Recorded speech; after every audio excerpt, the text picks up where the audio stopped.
Bapak Ibu, saudaraku yang terkasih dimanapun berada, saya menyampaikan sebuah renungan singkat yang bertemakan jangan aku ditolak, don't refuse me. Saya membacakan satu ayat firman Tuhan yang ditulis oleh Rasul Paulus dalam 1 Korintus pasal yang ke-9 ayat 27.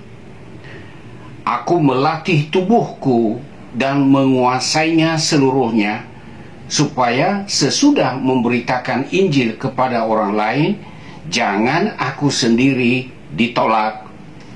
Saudaraku yang terkasih, Rasul Paulus menyadari bahwa dirinya seorang yang dipanggil oleh Tuhan dan diutus untuk memberitakan kabar baik.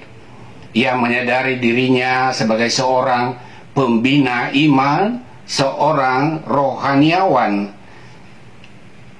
Untuk itu, ia harus menjadi teladan bagi orang-orang yang telah mendengarkan dia sebagai seorang rohaniawan yang dapat diteladani baik dalam perkataan maupun di dalam perbuatannya. Untuk itu, ia melatih diri dengan penguasaan diri secara penuh. Andai kata perkataannya kasar, suka mencela, merendahkan, menghina yang lain, maka orang bisa berkata, kenapa ia seorang rasul? Kenapa ia seorang rohaniawan bisa berkata-kata sekasar seperti itu? Apa bedanya dengan seorang preman jalanan? Itu menjadi pertanyaan orang. Ini tidak hanya berlaku bagi seorang rasul.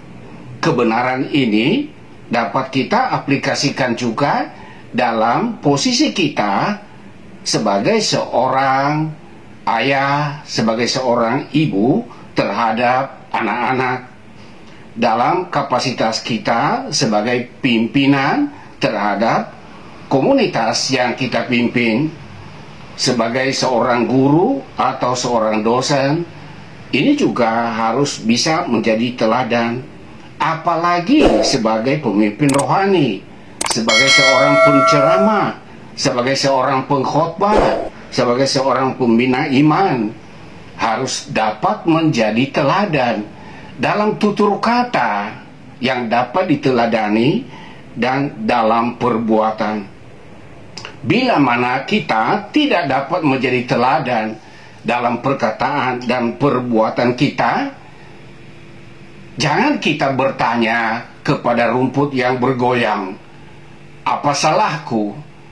Tetapi sikap seorang rohaniawan yang rendah hati adalah mengintrospeksi dirinya sendiri agar tidak ditolak.